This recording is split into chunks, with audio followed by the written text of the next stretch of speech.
Right ఇక details చూస్తే ఆమనగల్ రైతు మహాధర్నాలో కేటీఆర్ మాట్లాడుతున్నారు. లైవ్ లో చూద్దాం.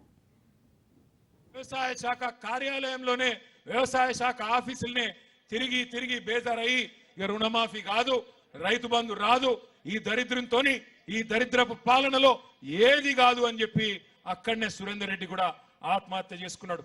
ఒక దిక్కు రైతులు, ఇంకో దిక్కు నేత కార్మికులు, ఇంకో దిక్కు ఆటో డ్రైవర్లు, గురుకుల పాఠశాలల్లో విద్యార్థులు, ఆఖరికి నిన్న ఇయ్యాల మన వేణుగోపాల్ రెడ్డి అనే ఒక తమ్ముడు రియల్ ఎస్టేట్ చేసుకొని బతుకుతుండే రియల్ ఎస్టేట్ ఏజెంట్, ఆయన కూడా ఆత్మహత్య చేసుకున్నాడు. అట్లే నిన్న ఇంకో తమ్ముడు మహేశ్వరం నియోజకవర్గం దగ్గరలో అనుకుంటా ఆయన ఆత్మహత్య చేసుకున్నాడు. ఇవాళ ఈ దరిద్రపు పరిపాలనలో ఏ ఒక్క వర్గం కూడా సంతోషంగా లేదు. రేవంత్ రెడ్డి గారు ఇప్పటి వరకు మోసం చేయని వర్గం అంటూ ఏది లేదు. నేను మీ అందరినీ ప్రార్థించేది ఒకటే ఒక్కటి, దయచేసి మళ్ళీ మోసపోవద్దు. 15,000 అని చెప్పిండా లేదా రైతు బంధు? ఇప్పుడు మళ్ళా 12,000 అని దానిలో కూడా కటింగ్ పెడతా ఉన్నాడు. మీరు యాది పెట్టుకోండి, రేవంత్ రెడ్డి ప్రభుత్వం వచ్చినాక ఇప్పటి వరకు రూపాయి కూడా రైతు బంధు వేయలే. ఆనాడు ఎన్నికలప్పుడు కేసీఆర్ గారు ఎన్నికల ముందు 7,600 కోట్ల రూపాయలు యాసంగి పంట కోసం రెడీ చేసి పెడితే ఇదే రేవంత్ రెడ్డి, ఇదే కాంగ్రెస్ వాళ్ళు ఎలక్షన్ కమిషన్ కాడికి పోయి ఉత్తరం ఇచ్చి ఆ రోజు ఆపేసిన పైసలు దాదాపుగా 6 నెలల తర్వాత పార్లమెంట్ లో మన ఆర్ఎస్ ప్రవీణ్ గారు పోటీ చేస్తున్నప్పుడు ఓట్ల కోసం ఆనాడు పార్లమెంట్ అప్పుడు గవే పైసలు, గవే కేసీఆర్ గారు కూడబెట్టిన పైసలు ఆ రోజు రైతు బంధు మళ్ళేసిండు. తర్వాత వానకాలం ఎగ్గొట్టిండు, మళ్ళా ఇప్పుడు యాసంగి పంటకు మళ్ళా మొండి చేయి చూపెడుతున్నాడు. మళ్ళా కేవలం సర్పంచ్ ఎలక్షన్లు, జెడ్పీటీ సెలక్షన్లు, ఎంపీటీ సెలక్షన్లు వస్తున్నాయి కాబట్టి ఇగో ఎకరం, అరెకరం, పావు, ఎకరం బావు అని చెప్పి మళ్ళా కటింగ్లు పెట్టుకుంటా మళ్ళా నాటకాలు ఆడుతూ ఉన్నాడు. మీరు ఒక్క విషయం గుర్తుపెట్టుకోండి, కాంగ్రెస్ పార్టీ, కాంగ్రెస్ ప్రభుత్వం రైతులకు కాంగ్రెస్ పార్టీ, కాంగ్రెస్ ప్రభుత్వం ఇలా రైతులకు బాకీ పడ్డది రూపాయి 2 రూపాయలు కాదు. ఆనాడు యాసంగి 2023లో 2,500 ఎకరానికి బాకీ ఉన్నాడు. ఆ తర్వాత వానాకాలం రైతు బంధు 7,500 బాకీ ఉన్నాడు. మళ్ళా ఇప్పుడు ఈ యాసంగి పంటకు మళ్ళొక 2,500 అంటే ఒక్కొక్క ఎకరానికి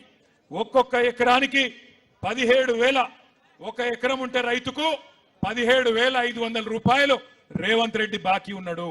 దబ్బన మీకు 2 ఎకరాలు ఉంటే 35,000 బాకీ ఉన్నాడు.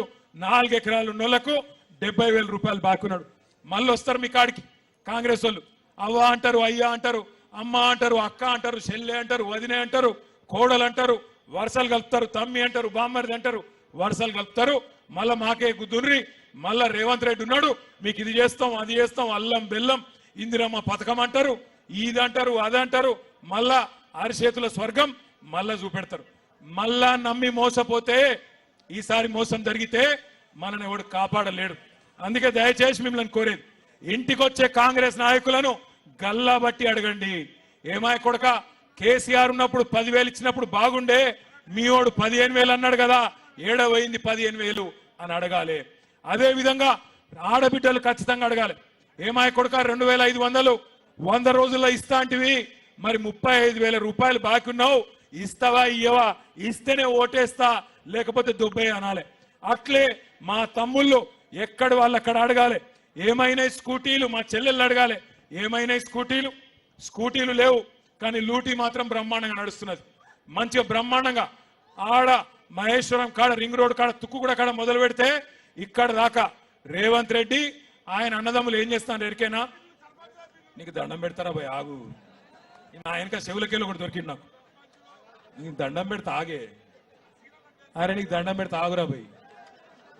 అయితే ఏం చేస్తున్నారు ఎరికేనా? 4th సిటీ అట, ఫ్యూచర్ సిటీ అట, AI సిటీ అట. ఆడికేం చిందాక ఒకటే డ్రామా చేస్తున్నాడు. డ్రామా ఏంది అంటే, ఆడికే లీడ్కి ఎల్దండ కాడ రేవంత్ రెడ్డి కుటుంబానికి ఎలక్షన్లకు ముందే 500 ఎకరాలు ఉండే. ఇప్పుడు నిన్నయాల మళ్ళొక 1000 ఎకరాలు దొబ్బేసిండు. ఒక 1000 ఎకరాలు, ఒకటి కాదు, 2 కాదు, 1000 ఎకరాలు సంపాదించుకున్నాడు. ఇప్పుడు నిన్నయాల కొత్త కథ మొదలు పెట్టిండు. మొన్న మా దేపాల్ యాదవ్ సాబు కొంతమంది రైతులను తీసుకొచ్చిండు మా కాడికి. ఏందన్నా అంటే, కొత్తగా వాళ్ళ అత్తగారు ఊరికట పెద్ద రోడ్ వేసుకుంటాడట అత్తగారు ఊరికి. ఎందుకో నేను అడిగితే, ఎందుకేమున్నదన్నా, ఓ 1,000-1,200 ఎకరాలు తీసుకున్నాడు. అక్కడ భూముల రేట్లు పెంచుకునే తందుకు కథలు పడుతున్నాడు రేవంత్ రెడ్డి అని చెప్పాడు. కరెక్టేనని చెప్పేది? కేవలం స్వార్థం తప్ప ఆయనకు వేరే విషయం తెలియదు. రియల్ ఎస్టేట్ తప్ప స్టేట్ గురించి ఫికర్ లేదు. రియల్ ఎస్టేట్ కూడా వేరే వాళ్ళకి లాభం అయితే కూడా ఆయనకే లాభం కావాలి. ఆయన కడుపే నిండాలి. ఎవరి భూములున్నా మనమే కొట్టేయాలి తప్ప ఇంకోళ్ళకి ఇచ్చే బాపత్ కాదు ఇది. గసంటి రేవంత్ రెడ్డిని పొరపాటున కూడా నమ్మకండి. వెనకకెళ్ళి మా తమ్ముడు చెప్తున్నాడు సర్పంచ్ గారు, అన్నా సర్పంచుల బిల్లులు ఒక్కసారి ఆలోచన చేయండి. సర్పంచులు పాపం కేసీఆర్ గారు ఉన్నప్పుడు పాపం వాళ్ళు ఒకటి రెండు కాదు, ఇలా ఏ ఊరికి పోయినా వైకుంఠ ధామాలు, డంపింగ్ యార్డులు, శ్మశాన వాటికలు, పల్లె ప్రకృతి వనాలు అన్ని కూడా కట్టినరు. చాలా చోట్ల ఈజీఎస్ లో కూడా బిల్డింగ్లు కట్టినరు. నల్లాలు కూడా వాళ్ళే పెట్టించారు. ఇలా వాళ్ళని కూడా గోసవుచ్చుకుంటున్నాడు. సెక్రటేరియట్ చుట్టూ తిప్పించుకుంటా ఉన్నాడు. తిప్పి తిప్పి కొడితే 600 కోట్ల రూపాయలు ఇస్తే అయిపోతుంది. ఒక్కసారి ఆలోచన చేయండి. వాళ్ళకు పైసలు ఇయ్యాడు. పాడి రైతులు ఎవరైతే పాల రైతులు ఉంటారో వాళ్ళకు కూడా ఇప్పటి వరకు పైసలు లేవు. కానీ మాటలు మాత్రం కోటలు దాటుతాయి. రేవంత్ రెడ్డి గారు ఏం చెప్పిండు ఆ రోజు యాద్ చేసుకోండి ఒకసారి. మొదటి సంతకం అన్నాడు రుణమాఫీ. ఏమైందయ్యా అని అడిగితే ఏం చేసిండు తెలుసా? ఒక్కసారికి రుణమాఫీ కథ చెప్పి నేను బంద్ చేస్తా. వెనకటికి రేవంత్ రెడ్డి అసంటోడు ఒకడు ఉండే. వాడు చిన్నప్పటి నుంచే మీ కల్వకృతులనే పెరిగినట్టున్నాడు. ఆయనకి ఇక్కడ ఈ తాలూకాలనే. ఆయన చిన్నప్పటి నుంచి చదువు రాలేదు. అన్ని చెడు తిరుగులు చిన్నప్పటి నుంచి అలవాటైనవి. జరదా బుక్కుడు, గుట్కా దీనుడు, మందు కొట్టుడు, అన్ని దిక్కుమాలిన అలవాట్లన్నీ చిన్నప్పటి నుంచే అయినాయి. అట్లే పెరిగి 16-17 ఏళ్ళకి వచ్చిండు ఆ పిల్లగాడు. వచ్చినాక ఓ రోజు బాగా తాగిండు. తాగి ఇంకింత తాగాలనిపించి ఆయనతో వాళ్ళ నాయన జేబులోకి వెళ్ళి పైసలు కొట్టేవేయండి. వాళ్ళ అమ్మ చూసింది. పట్టుకొని ఆయనతో దెబ్బ గుద్దింది. గుద్దితే వాడు తాగిన మత్తులో హోస్ట్లో లేడు. ఆయనతో రోకల్ బండ తీసుకొని అమ్మని కొట్టిండు. అమ్మ చచ్చిపోయింది. నాయనరికి వచ్చిండు. నాయనని కూడా రోకల్ బండతో మళ్ళీ అట్లే కొట్టిండు. నాయన కూడా అక్కడనే చచ్చిపోయిండు. చచ్చిపోతే పోలీసు వాళ్ళు ఊరుకోరు కదా, చంపేస్తే ఆయనతో తీసుకుపోయి జైల్లో పెట్టిరు. ఇక జైల్లో పెట్టినాక శిక్ష వేయాలి కదా. శిక్ష వేయాలన్నప్పుడు ఆయనతో జడ్జి గారి ముంగటికి ఆయన తీసుకున్న ఆ పిల్లగాన్ని ఆ జడ్జి గారి ముంగట పెట్టిరు. ఆ జడ్జి గారు జర మంచి మనిషి, మెత్తటి మనిషి, మన వెంకటేష్ గుప్తా లెక్క, మన జైపాల్ యాదవ్ లెక్క కొంచెం చల్లటి మనిషి. ఆ జడ్జి గారు చూసినట్టు కిందికెళ్ళి మీద దాకా చూసి, అరే నేను జీవితంలో చాలా మంది లత్కోరగాళ్ళని చూసిన, చాలా మంది లుచ్చగాళ్ళని చూసిన, చాలా మంది దొంగలను చూసిన, కానీ నీ అంత గలీజ్గానే అయితే చూడలేదురా భయ్.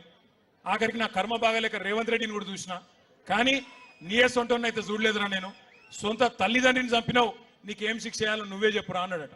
అప్పటిదాకా చాలా రుబాబుగా నిలబడ్డాడు ఆ పోరాడు. కానీ జడ్జి గారు అడగంగానే 2 చేతులు కట్టుకొని, అయ్యా నేను తల్లిదండ్రి లేని అనాథను సార్, నన్ను ఇడిచిపెట్టి సార్ అన్నాడట. ఇలా రేవంత్ రెడ్డి కథ కూడా కట్లే ఉంది. నిన్న మొన్నటి దాకానేమో మీకు చెప్పే రుణమాఫీ చేస్తా, మొదటి సంతకం పెడతా అన్నాడు. సెక్రటేరియట్ పోయిండు. ఏమంటాడు ఆడపోయి, ఇక్కడ లంకె బిందెలు లేవు, లంకె బిందెలు ఉంటాయనుకొని వచ్చిన. లంకె బిందెల కోసం ఎవరు తిరుగుతారమ్మా? ఎవరు అర్ధరాత్రి తువాల కప్పుకొని తటపార తీసుకొని ఎవరు తిరుగుతారు లంక బిందెల కోసం? మీరు మెల్లగా చెప్తారు, తెలియదు కలవకుర్తిలా దొంగలు తిరుగుతారు. ఒక దొంగ మాటలు చెప్పి రైతులను మోసం చేసి, ఆడోళ్ళను మోసం చేసి, పిల్లల్ని మోసం చేసి, అన్ని వర్గాలను మోసం చేసిన రేవంత్ రెడ్డికి బుద్ధి చెప్పే కార్యక్రమం ఆయన అత్తగారి ఊరు నుంచే, ఆయన అత్తగారి నియోజకవర్గం నుంచే, ఆయన సొంత తాలూకా నుంచే, కల్వకుర్తి నుంచే ప్రారంభం కావాలి. ఈరోజు బ్రహ్మాండంగా ఇక్కడికి హాజరై రైతు దీక్షను విజయవంతం చేసిన మీ అందరికీ ఒక్కసారి శిరస్సు వంచి నమస్కారం తెలియజేస్తూ